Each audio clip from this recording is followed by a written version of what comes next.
Money. You want it.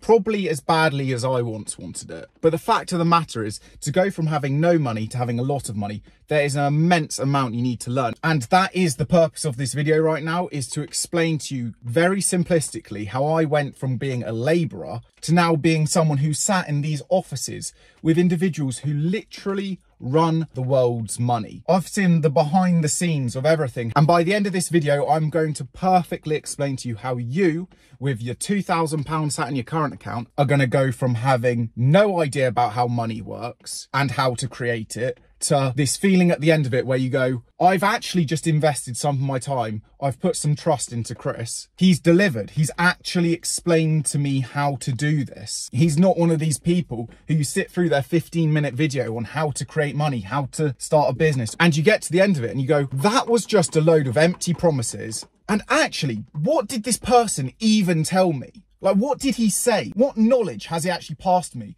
Because he's just said the blatant obvious stuff. And the honest truth with a lot of these people out there who are teaching these things, they don't have any experience. They have no idea what it's like to go from being on no money to being on a lot of money, because they are still on no money. And for them, it's their one shot to get out of it is by selling a dream to someone. Now, finance, investment banks, private equity, hedge funds, these words, you've heard of them. But what do they actually mean? What are these places? And on a side note, don't spend any money on luxury items like expensive watches if it tells you when you're late for your day job or if you're in rented accommodation still. It's just mind-boggling that people do this.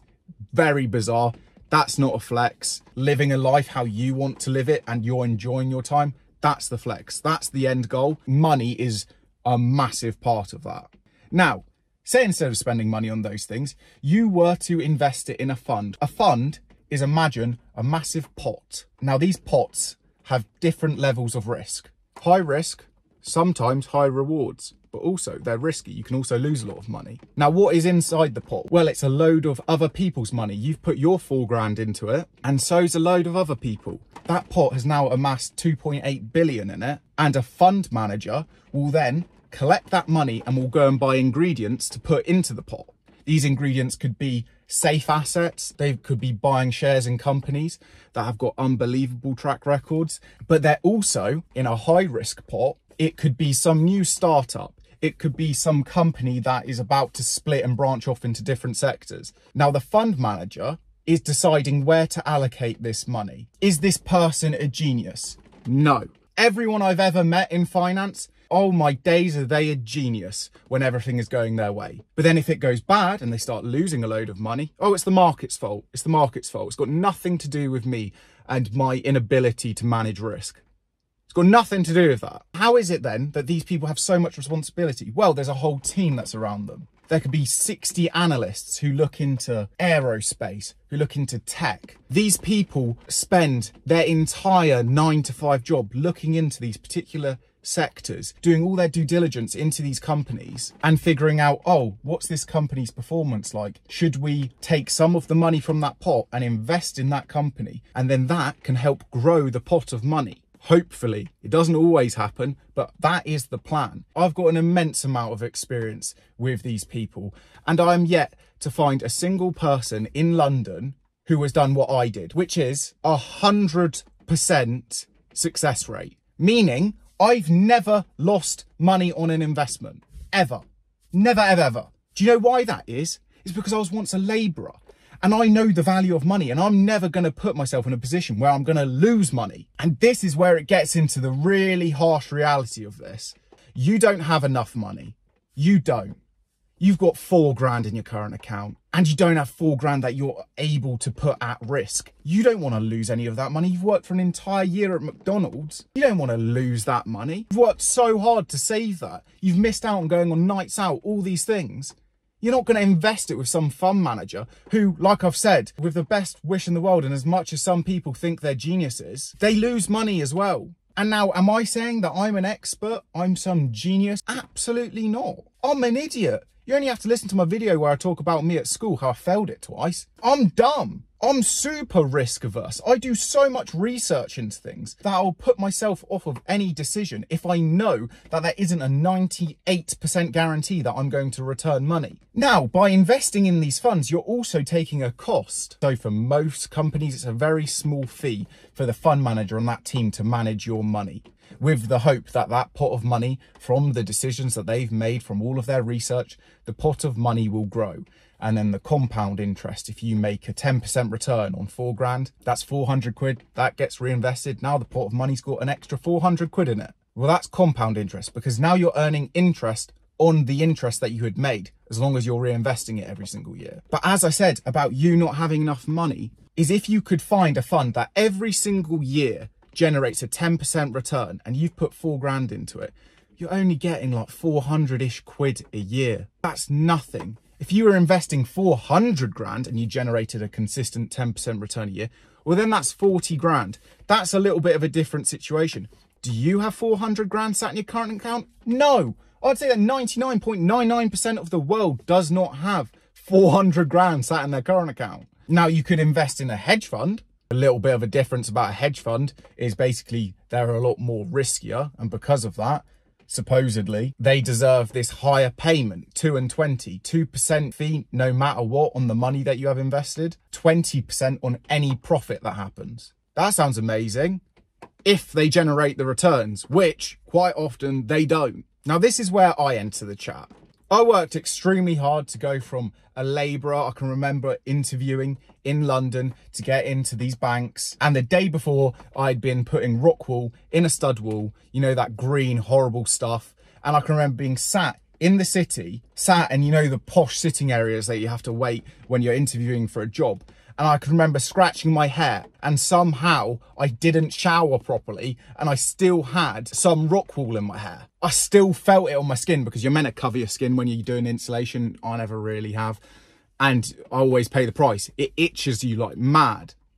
There's not many people in London who can say that was their day before interviewing to get into said bank. But when I started working at these companies and I got onto my salary, and I looked around me, started chatting to all these people, I realised that I'd made a mistake. I could completely see how all these people sit down at their job, put on their corporate personality, which basically means you cut off all aspects of your personality. You've got to fit into that corporate machine. And if you stick your hand out, someone's going to slap it back in. You've got to be this bland person who you can't talk about these particular topics at work, Chris. Chris, I don't like the way you spoke to that person who was trying to push work onto you. I think you need to reevaluate how you are talking. You can't just tell someone to f off. You can't do that, Chris. And my brain suddenly started going, right, I know that the school system was designed to create factory workers. That's why you've got to tuck your t-shirt in at school, because when you work in a factory, you don't have your t-shirt tucked in. It can get sucked into a machine and you get shredded. Right, you've got to put your hand up and ask if you can go to the toilet. You have to ask to go to the toilet. You then have to wait for a bell to ring to allow you to eat food. You then can have some person sat at the front of the class control you and then tell you what is important to learn and what isn't. No, at school, we don't need to learn about tax. You don't need to learn about limited companies and the fact that in life, you never want to become the CEO of something, because then you're getting taxed on a full, huge salary. What you want to do is own the company, pay corporation tax, and only take out the money that you want. You want to be buying commercial Defenders, taking them to Urban and Khan and getting them to put the rear seats back in. Tax efficiencies. But just think about that. When you have a job, you're taxed on your whole income. But when you're on a large amount of money a year, you don't actually spend that large amount of money, but you're still paying the tax on it. Now, what would be better if it was in the company and you took out only exactly what you needed? Everyone who owns their own business knows all of these things. When I started going, right, school is work. Work is school. It's the same thing. And that was designed to create factory workers. And even though now that I'm seeing to be this change of blue collar to white collar, I'm still technically a factory worker, but it's just a different sort of factory. I'm spending more time with colleagues who I don't like than people I care about. Way more time, actually, when I started thinking about it. And that's when I started remembering when I was a labourer and you'd be working on some project And then when the developer would turn up to the site, they'd always park their car around the corner because they didn't want the people on site to see how much money they make. But obviously me, I really liked cars. I'd always noticed that these people would pull up in Defenders, SVR Range Rovers, RS6s. And being a car person, I can pretty much justify anything to do with cars. I'd be like, I want that. It doesn't make sense to a load of people, but I love cars. They're a huge amount of money. I need to make more money. And instead of being like the rest of the people who are around me on their lunch break, who would just be on their phones, I would walk over and ask these developers questions. And from my personal experience, self-made rich people, it's never happened that these people haven't been nice and given me little bits of information here and there. And what I'm about to explain to you right now is the collection of the years of doing this and how it all fits together and how you can go from having £4 in your account now to a hell of a lot more. Now, everybody has heard the simple thing of buy the worst house on the best street, add value, modernize it, make it look nice. That will increase the value. And then once it's increased the value, you can then sell it. You could then refinance it. You could rent it out. You've all heard these things. There's nothing groundbreaking there. So what did I do that was different? Well, you look for gaps in the market. Everyone around me does what everybody around me does. They follow very normal lives. There's no one that I knew growing up who did anything very different. It's when you're young, go out every single weekend, spend an immense amount of money drinking, going on holidays, putting holidays on credit cards, buying things that you don't need. And what's unbelievable is these people who do all the same things as everyone else somehow get surprised when they have all the same things that everyone else has. You got to do something different to separate yourself from the herd. So what did I do? I saved. I stopped eating breakfast. I cancelled my gym memberships. Yes, your fitness is important, but at that time I had a 20 quid gym membership outside of London and a 50 quid one in London. So 70 quid a month. Over the year, what's that? 840 quid. Plus there's commuting to the gym and how every time before I'd go into the gym, I'd buy a £1.20 Lucozade. It all starts adding up. And instead, it's probably still there around, I think it's closer to Aldgate East actually. There's a pull-up bar in the park. I started going there instead of going to the gym. You start investing the found time that you have. Every time I'd be watching TV, I'd always be on my phone or on my laptop and I'd be trying to create a side hustle that could just maybe make me 200 quid extra a month. That was all I started with aiming for. What's better than 200 quid a month? You also then come up with another side hustle that makes you 100 quid a month. And then you land on a side hustle that makes you 2,000 a month. And it's this compound effect of all of these pieces of the puzzle that start fitting together. And from my background as working from a labourer and realising that all these developers are minted and I'm just earning no money, I started thinking, why is that? What is it that the developer does that the labourers like me aren't doing? Well, I was putting nothing at risk but my time. The developer often would be taking out a bank loan, bridging loans, whatever, buying properties where this person had seen something that nobody else had done. And this is where treasure comes into it. Hidden gems. What is that? Well, this is my speciality. This is where you are having some vision and you are seeing something that nobody else is seeing. For example, you see a ground floor flat come up for sale. Now, what's special about a ground floor flat? Well, you probably will own the garden. Well, what does that mean? Well, that means you've got easily permitted development extension. What about planning permission? What about if it had a basement as well and I could lower the basement and put the whole kitchen and living room in that area? What if I could add the square meter and see something that nobody else saw? What if I got it at a price that everyone else is telling me is insane? And that it would be insulting to the client to even offer that amount of money? What about if you bought an absolute dump of a semi-detached house, but you notice it's actually got side access to a garage and quite a long garden? Now the semi-detached is a dump. Nobody's wanting to buy it because it's horrible. Who would want to live in that? You would have to be crazy, Chris, to ever want to buy that. Remember what I said about following the herd? How a majority of people don't want to do this? Most people buy new build houses. The thought of living in damp, horrible conditions in a building site puts off a majority of people. And that is where the treasure lies. As I've said, they're hidden gems. There's something that's special about them. And when you find these opportunities, it can allow certain things to happen. As I was saying with this particular example, you go, do you know what? If I buy this, I could split the land.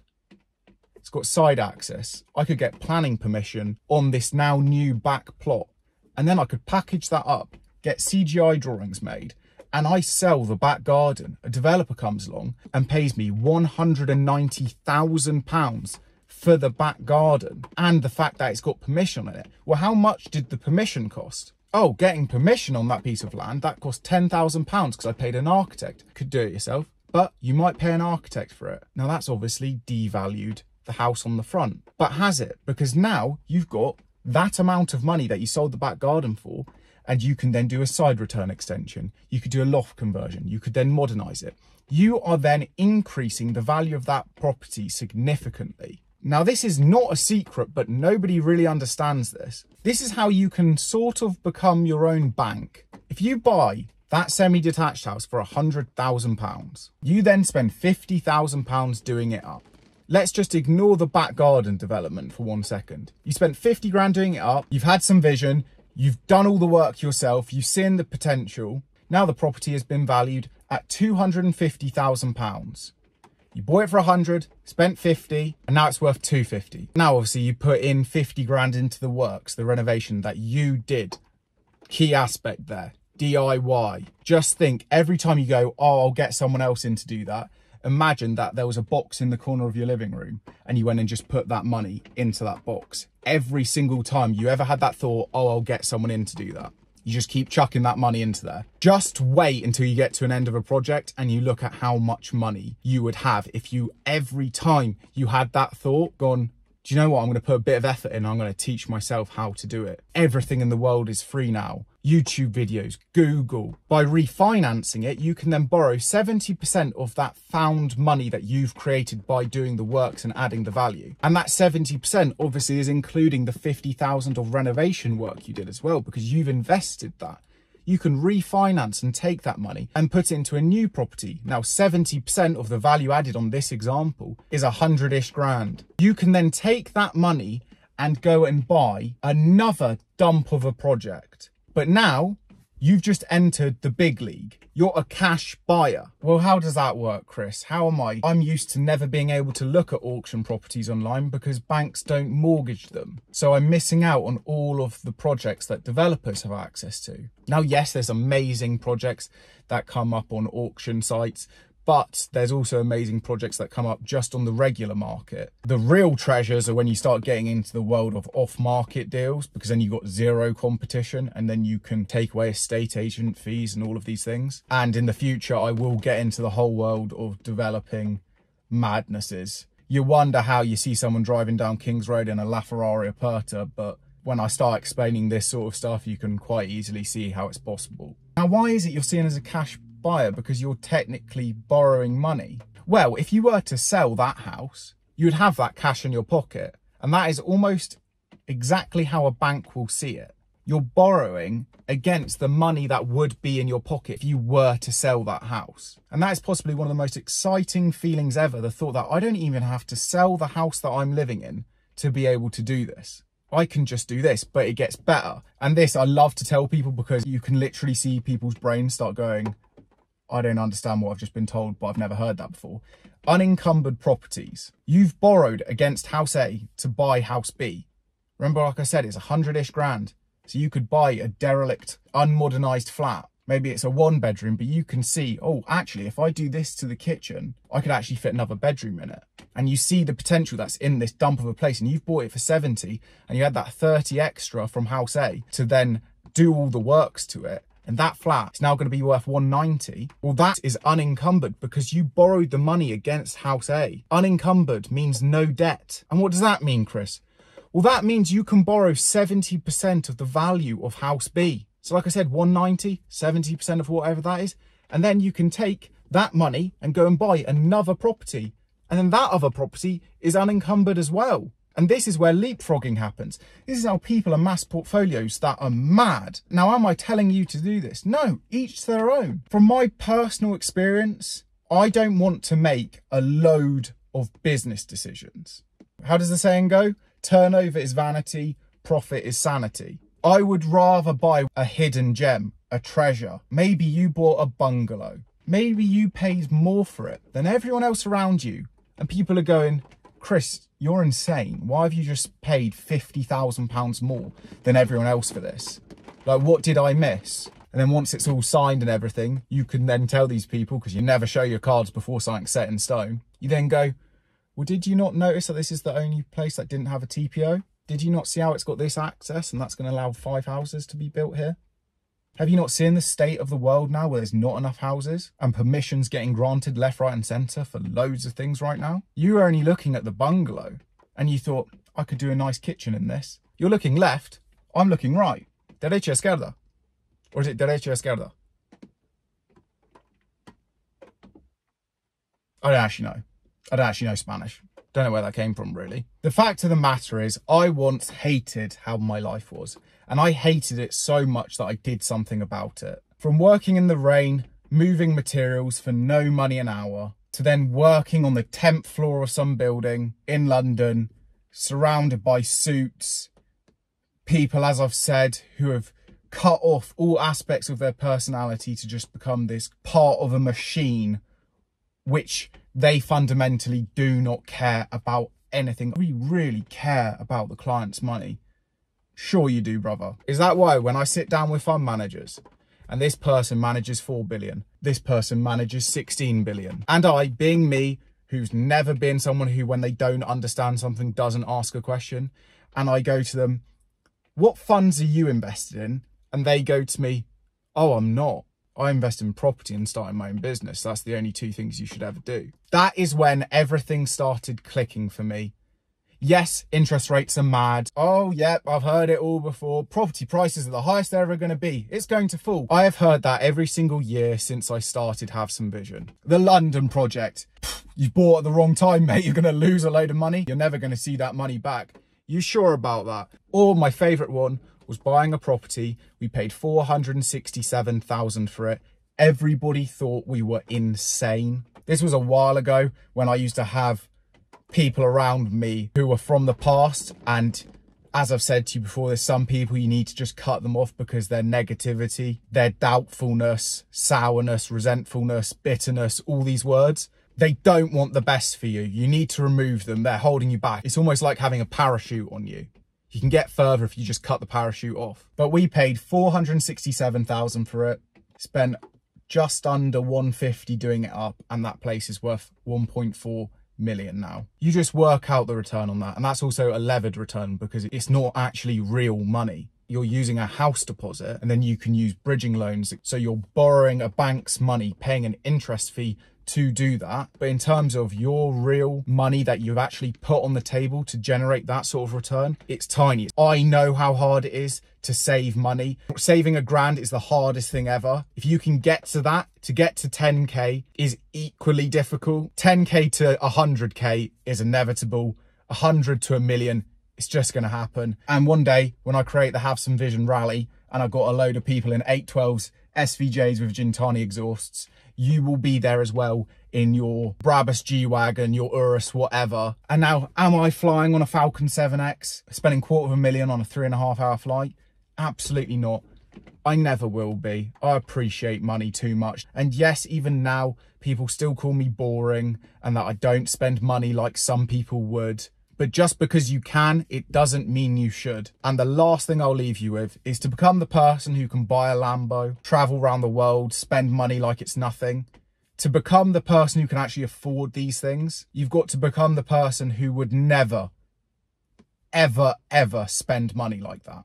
Just like for you right now, it is going to be so difficult for you to change the habits that you've set in stone for so many years. Like, you're going to get home from work, turn on Netflix, start watching something, averagely enjoy it. And then in the back of your mind, you're going to go, Chris didn't do this. And now he doesn't have this feeling of just pure deflation and unhappiness getting back from a day job, just knowing that you've got this set few amount of hours before I've then got to go back and do something I don't enjoy. There's nothing special about me.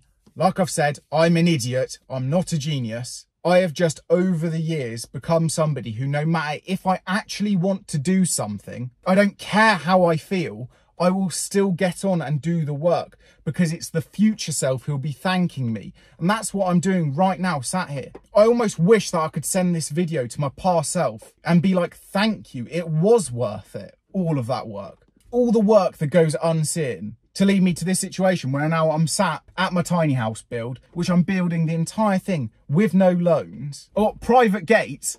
Madness. And I want you to feel this. And just know that if you start doing something right now, you're going to be way ahead than if you wait until New Year's. And also, like, imagine that sort of mindset. You wait until New Year's Eve to come up with something that you could change right now in your life.